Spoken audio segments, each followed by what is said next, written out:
안녕하세요. 오늘은 잠언 29장입니다. 계속되는 왕의 잠언인데요. 이제 지난 시간에 우리 28장에서는 의인은 누구냐. 그래서 의인은 모든 관계의 기초가 되는데 하나님과 우리의 관계가 회복되면서 이웃과의 관계가 회복되는, 그래서 의인은 하나님의 말씀에 반응하는 자라고 했어요. 그죠? 하나님의 말씀에 우리가 반응을 하다 보면 우리는 도저히 하나님의 말씀을 준행할 수 없는 악인, 우리는 우리가 죄인이라는 것을 깨닫게 되죠. 그래서 28장 13절에 죄를 자복하고 죄를 버려야 된다고 했어요. 근데 이제 우리가 이 하나님의 율법, 이 하나님의 말씀을 계속해서 듣고 이 말씀을 읽는 목적은 죄를 자복하고 버리는 것에서 끝나는 것이 아니라 예수 그리스도께로 이제 가는 것이죠. 그래서 이제 그 이 구약에서는 하나님께 연합되는 거죠. 그죠? 그러니까 우리가 이제 신약 성도는 이게 너무나 명확하죠. 우리가 죄를 회개할 때 하나님의 성령이 우리 가운데 오셔서 이제 친히 우리를 이끌어 가시면 우리 안에 있는 성령께서 우리가 행할 수 없는 그것을 행할 수 있도록 이제 도우시는 거죠. 그래서 날마다 우리는 말씀을 통해서 죄를 자백하고 성령의 도우심을 구하는, 그죠? 그래서 주님께로 계속 우리가 들어가는 것이다. 그래서 이 말씀의 목적은 예수 그리스도께로 연합되게 하는 것이 말씀의 목적이다. 이제 우리가 그렇게 했어요. 그런데 우리가 이제 오늘 29장에서는 1절 보겠습니다. 자주 책망을 받으면서도 목이 곧은 사람은 갑자기 패망을 당하고 피하지 못하리라. 그러니까 이제 이렇게 의인이 되면, 이제 의인은 첫째로는 우리가 이제 하나님의 말씀을 들어야 되죠. 하나님의 말씀을 듣게 되면 하나님의 말씀은 정말 우리를 위로하고 우리를 사랑해주고, 그렇지만 반드시 말씀에는 책망이 따른단 말이에요. 그죠? 그러니까 의인은 없나니 하나도 없다고 했기 때문에 우리가 반드시 하나님의 말씀을 통해서 책망을 받는 것은 나쁜 것이 아니죠. 그건 당연한 거예요. 그죠? 그리고 우리가 이렇게 이제 책망을 받을 때 이 책망을 통해서 이제 우리가 그 말씀을 수용하고 우리 자신을 돌아보는 것이죠. 근데 하나님의 말씀뿐만 아니라 지도자는 언제나 그 공동체의 어떤 또 요구에도 또 공동체가 그 지도자에게 바라는 이런 것들에 귀를 기울여서 그런 것들을 수용할 수 있어야 되는데, 이제 그런 남의 말을 듣지 않고 또 하나님의 책망을 듣지 않고 이렇게 되면 목이 곧은 거라는 거예요. 목이 곧은 거. 목이 곧다는 것은 이제 이게 소에게 멍에를 씌울 때 그 멍에를 매지 않으려고 막 하는 그것이 이제 목이 곧은 거죠. 그죠? 그런 것처럼 이렇게 목이 곧은 사람은 갑자기 패망을 당하고 피하지 못하리라. 그러니까 본인은 갑자기 패망을 당한다고 여기는 거죠. 그러나 이 하나님이 책망하시는 것은 계속해서 우리에게 기회를 주시는 것이고, 오히려 그것은 은혜란 말이에요. 그죠? 그것을 통해서 나를 돌아보고 나의 죄를 자복하고 죄를 버리고 하나님께로 가까이 가게 되면 그것을 고칠 수 있는 기회잖아요. 그죠? 그러니까 우리가 질병이 걸렸어도, 큰 병이 걸리면 반드시 사인이 온단 말이에요. 피곤하고 없던 현상들이 일어나고 이럴 때 빨리 병원을 찾으면 그런 것들을 고칠 수 있는 기회인데, 계속 그런 것들을 무시하고 정말 나중에 견딜 수 없어서 가면 이미 늦은 경우가 많죠.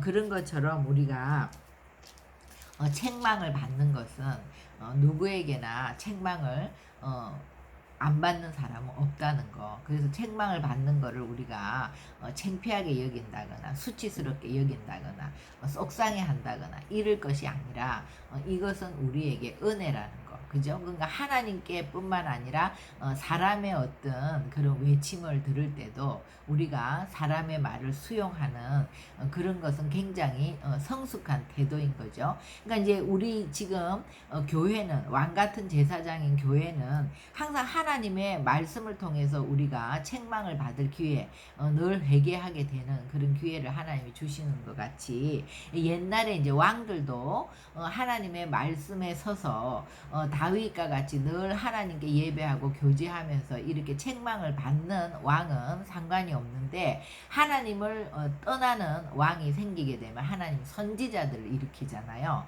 그래서 선지자들을 통해서 이제 왕에게 책망하게 할 때 그런 선지자를 책망을 무시하고 경홀히 여기고 이렇게 되면 그런 왕들은 패망하게 되지 않습니까? 그죠?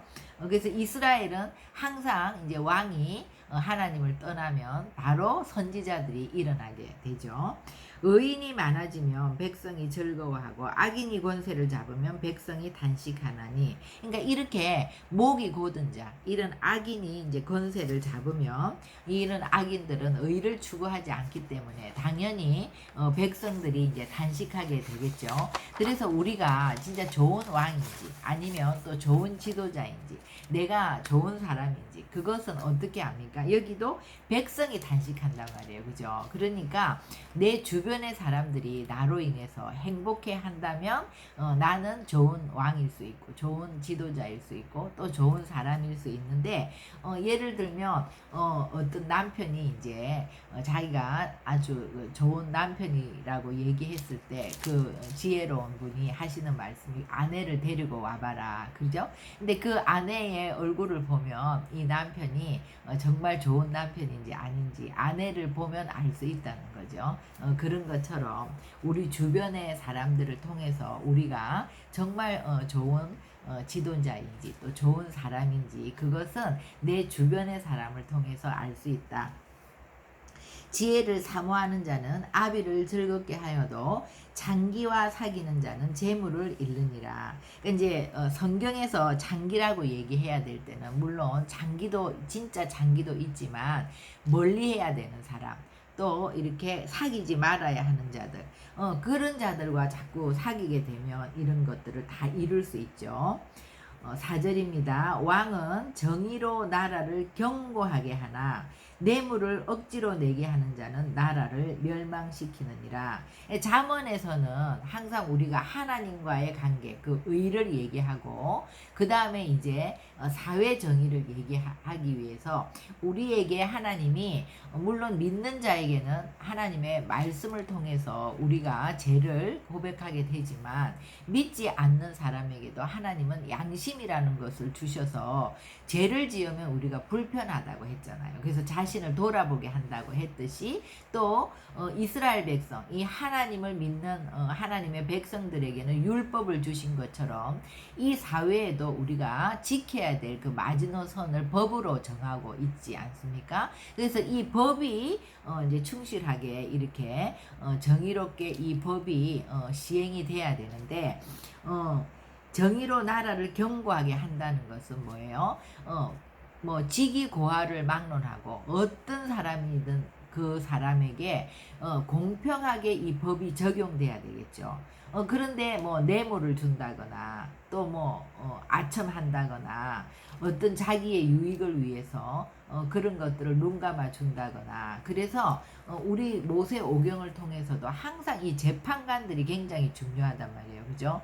근데 그 재판관들이 누구에게는 그 법을 그대로 적용하고 누구에게는 그런 것들을 좀 이렇게 가감하고 이렇게 되면 나라가 무너지는 것이죠. 근데 이 왕이 이런 정의를 잘 세워서 이 모든 사람들에게 공평하게 법이 이렇게 행해지게 하면 나라를 견고하게 한다는 거예요. 근데 뇌물을 억지로 내게 하거나 이렇게 되면 이 나라는 멸망된다.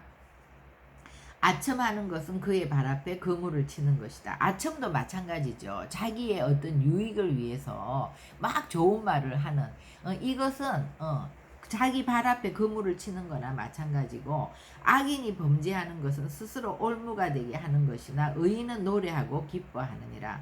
그래서 하나님을 떠난 자들이 이렇게 범죄하고 이런 것들은 우선 그 범죄를 통해서 자기가 어떤 유익을 취한다 하더라도 이 발 앞에 그물을 치는 거, 스스로 올무가 되게 하는 거, 이런 거나 다 똑같은 거죠. 그죠? 그러나 의인은 노래하고 기뻐하느니라. 의인은 가난한 자의 사정을 알아주나 악인은 알아줄 지식이 없느니라. 악인은요, 항상 자기의 유익만 생각하기 때문에 가난한 자들에 대해서 공감하는 것이 없는 거예요. 남이 죽든 살든 어떻게 되든 자기하고는 아무 상관이 없는 거죠. 그러나 의인은 항상 그런 것들이 공감이 되는 거죠. 그죠? 거만한 자는 성읍을 요란하게 하여도 슬기로운 자는 노를 거치게 한다. 지혜로운 자와 미련한 자가 다투면 지혜로운 자가 노하든지 웃든지 그 다툼은 거침이 없다. 피 흘리기를 좋아하는 자는 온전한 자를 미워하고 정직한 자의 생명을 찾느니라. 그래서 이 항상 거만한 자는 어떤 그 주변을 요란하게 만들고 다툼이 계속 일어나게 만들고, 그러니까 트러블을 일으키는 거죠. 문제를 일으키는 거죠. 그래서 또 피 흘리기를 좋아하는 자는 온전한 자를 미워한다는 거예요. 정직한 자의 생명을 찾는다는 거예요. 그죠? 그러니까 이 악인은 의인을 미워하는 거죠. 다르기 때문에. 그죠? 어리석은 자는 자기의 노를 다 드러내어도 지혜로운 자는 그것을 억제한다. 그래서 이게 이제 계속해서 노가 나오죠. 우리 야고보서 1장 20절에도 썩내는 것이 하나님의 의를 이루지 못하느니라 그렇게 돼 있거든요. 근데 우리가 사실 무조건 화를 내는 것이 아니라 너무나 어이없이 상대방이 화를 낸다거나 또 상대방이 정말 해서는 안 될 짓을 한다거나 그리고 너무나 불공평하게 한다거나 이런 일들이 많이 있잖아요. 이러면 우리가 화가 나죠. 화를 안 낼 수는 없는 것 같아요. 저도 화를 잘 내는데 진짜 화를 내고 나면 화를 내었다고 문제가 해결되는 건 없는 것 같아요. 그래서 이제 썩내는 것이 하나님의 의를 이루지 못한다고 하는데 화를 안 내는 것은 정말 불가능하더라고요. 그거는 힘든데 저는 화는 내지만 좀 저 안에 있는 어떤 원칙이 뭐냐면 절대 내가 그 노를 하루 이상 가져가지 않는 거. 부부 싸움을 해도 저는 그냥 하루 이상은 끌고 가지 않는다. 그냥 아무 일도 없었던 것처럼 그냥 또 이렇게. 왜냐하면 우리가 하루 정도 시간을 주면 사실 그거를 돌아보게 되잖아요. 처음에는 너무 화가 나지만 하루 이상 되면 상대방이 아무리 잘못했다 하더라도 이 화를 내서 해결될 일은 아니죠. 어떻게 해결해야 될지 어떤 지혜를 구하게 되고, 또 대부분의 많은 일들은 굉장히 중요하지 않은 진짜 잘못된 이런 것보다 뭐 사소한 습관이라든지 우리가 연약해서 고치지 못하는 어떤 그런 연약함이라든지 이런 것 때문에 또 화를 내는 것도 많단 말이에요. 그런 것들은 상대방도 그렇고 나도 그렇고 돌아보면 우리가 어쨌든 성을 냈다는 것 자체는 하나님의 의를 이루지 못한 거니까 회개해야 될 일이죠. 그리고 또 상대방이 아무리 잘못해도 뭐 7번씩 70번이라도 용서하라. 근데 우리가 이것을 오래 끌고 가면 이런 모든 것들을 우리가 다 어기게 되는 거란 말이에요. 그죠? 그래서 될 수 있으면 화를 안 내도록 억제해야 되고, 또 화를 냈다 하더라도 이것을 적어도 하루 이상은 끌고 가서는 안 된다. 간원이 거짓말을 들으면 그의 하인들은 다 악하게 되느니라. 그러니까 위에 사람이 거짓말하고 이렇게 악한 거가 되면, 거짓말을 했으면 그것을 듣고 똑같이 되는 거잖아요. 그러니까 언제나 지도자가 악한 지도자를 만나면 그 밑에 간원들도 또 그 밑에 종들도 다 악하게 되겠죠. 가난한 자와 포악한 자가 섞여 살거니와 여호와께서는 그 모두의 눈에 빛을 주시느니라. 그러니까 이 사회에는요 정말 갑과 을이 다 섞여 있는 거예요. 가난한 자도 있고 포악한 자도 있고 그런 자가 다 있지만 하나님은 동일하게 하나님의 은혜를 주시죠. 그러니까 일반 은총이라고 하죠. 그러니까 빛을 주시느니라. 그러니까 모두에게 태양빛이 있고 공기가 있고 또 우리에게 하나님 끊임없이 동일하게 빛을 주시는데 그것을 정말 받고 깨닫는 자도 있고 그렇지 않는 자도 있는 거죠. 왕이 가난한 자를 성실히 신원하면 그의 왕위가 영원히 견고하리라. 이 말은 왕이 가난한 자의 편을 무조건 들어서 편애하라는 것이 아니라 왕은 가난한 자를 성실히 신원하는 것이 왕의 중요한 임무라는 거죠. 그러니까 이것은 우리가 이제 부모들이 자녀를 키울 때도 보면 항상 가장 어린 자녀, 아기가 있다든지 보호를 받아야 되는 그런 자녀는 자녀를 보호하잖아요. 그러니까 예를 들면 뭐 누나가 있고 형이 있고 동생이 있고 뭐 이렇게 있으면 모든 자녀들이 부모에게는 다 중요해요. 그렇지만 거기서 가장 연약하고 아직까지 보호가 필요한 그런 자녀는 부모가 반드시 보호를 하잖아요. 그런 것처럼 왕은 모든 백성들이 가난하거나 부하거나 다 왕에게는 중요한데 특별히 그러니까 힘이 센 자들로부터 늘 어떤 피해를 보는 그런 가난하고 연약한 자가 있다면 그런 사람들이 피해를 보지 않도록 지도자는 항상 그런 것들을 돌아보고 돌보고 보살피고 신원해야 되는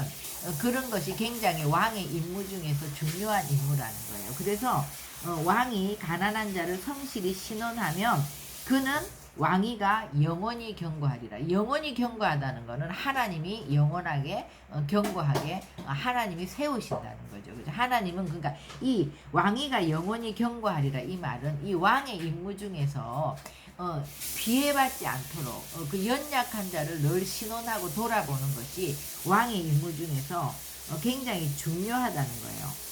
또 채찍과 꾸지람이 지혜를 주거늘 임의로 행하게 버려둔 자식은 어미를 욕되게 하느니라.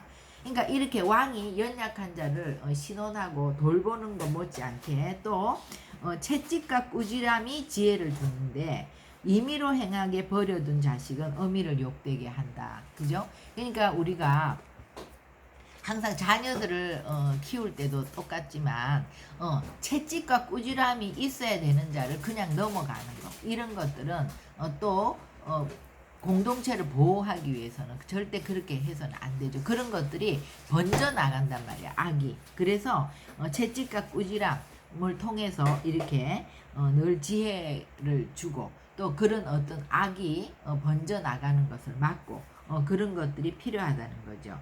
그래서 악인이 많아지면 죄도 많아지나니 의인은 그들의 망함을 보리라. 네 자식을 징계하라. 그리하면 그가 너를 평안하게 하겠고 내 마음에 기쁨을 주리라. 그래서 우리가 이 사랑하는 자식에게 징계하는 거, 그죠? 그러니까 하나님이 이 말은 뭐예요? 우리가 제 29장 제 1절에 책망을 받으면서도 목이 곧은 사람은 갑자기 패망을 당하고 피하지 못한다 한 것처럼 하나님도 우리를 책망하신단 말이에요. 하나님의 말씀으로. 그러기 때문에 언제나 우리는 아기든 어린아이든 어른이든 노인이든 다 우리는 죄인이기 때문에 하나님의 책망을 받아야 되고 또 부모 밑에서 부모의 지도를 받아야 되는 자녀들도 언제나 이렇게 징계를 받아야 되고 잘못하는 것에 대해서는 명확하게 그것들을 바로잡아 줘야지 그냥 뭐 자녀라고 해서 사랑하는 자녀라고 해서 잘못하는 것도 오케이 뭐 잘하는 것도 오케이 이런 어떤 분별이 없이 가면 그 자녀는 어미를 욕되게 하지만 그런 것들을 항상 바로잡아 줄 때 어미를 평안하게 하고 그 마음에 기쁨이 되는 그러니까 바로 잡아주는 이런 것들이 굉장히 중요하다는 거죠. 그죠? 그래서 오늘 우리가 이 29장의 말씀은 이제 정말 하나님과의 온전한 관계를 맺은 이렇게 의인이 되면 우리 지난 시간에는 그 의인은 부르심의 영역에서 굉장히 성실하게 행하고 또 그런 어떤 일을 통해서 자기의 생계뿐만이 아니라 많은 사람을 유익하게 하고 사회에 기여하게 하고 하나님께 영광을 돌리는 그래서 어떤 직업이나 그런 것들은 소명이라고 했죠. 그 천직이라고 했죠. 그것들을 통해서 하나님 그 사람을 정말 영광을 받는 그런 통로가 되게 하는 거고, 또 그런 사람은 충성되다고 했어요. 그죠? 하나님이 하라고 하는 일을 하나님이 하라고 하시는 때에 하는 것이 충성된 거죠.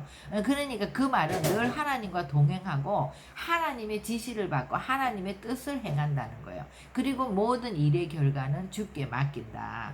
근데 이제 의인이 되면 그런 의인은 또 그런 지도자가 어떻게 되는가? 29장에서는 항상 책망을 수용하고 사람들의 어떤 요구를 수용하고 그냥 남의 말을 잘 경청해서 자기를 돌아보는 지도자가 돼야 된다는 거예요. 그죠? 그리고 그런 지도자는 이 사회에 정의를 세운다.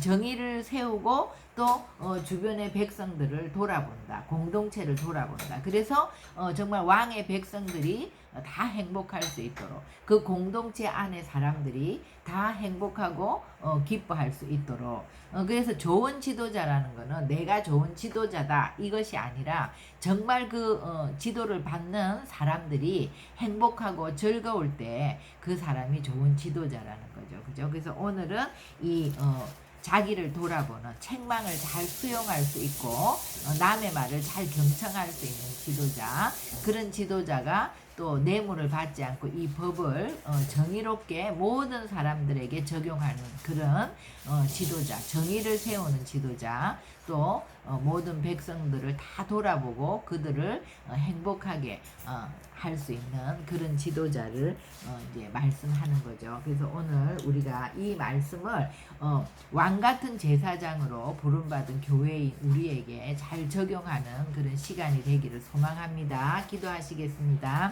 하나님, 계속해서 왕의 잠언을 통해서 하나님은 정말 하나님은 이런 지도자라는 거, 또 하나님의 말씀을 통해서 우리가 왕의 그 왕되심을 경험한 자가 하나님의 하나님 되심을 경험한 자가 이 땅에서 그렇게 좋은 지도자가 되는 줄로 믿습니다. 오늘 우리에게 정말 그 하나님의 책망을 받을 수 있고 또 사람들의 그런 요구를 잘 경청할 수 있고 그래서 언제나 그런 것들을 수용하고 자기를 돌아보는 지도자가 되어야 된다. 또 정의를 잘 세우는 그래서 모든 자들이 공평하게 이렇게 율법 이런 법에 이런 질서를 적용할 수 있도록 정의를 세우는 지도자가 또 돼야 된다.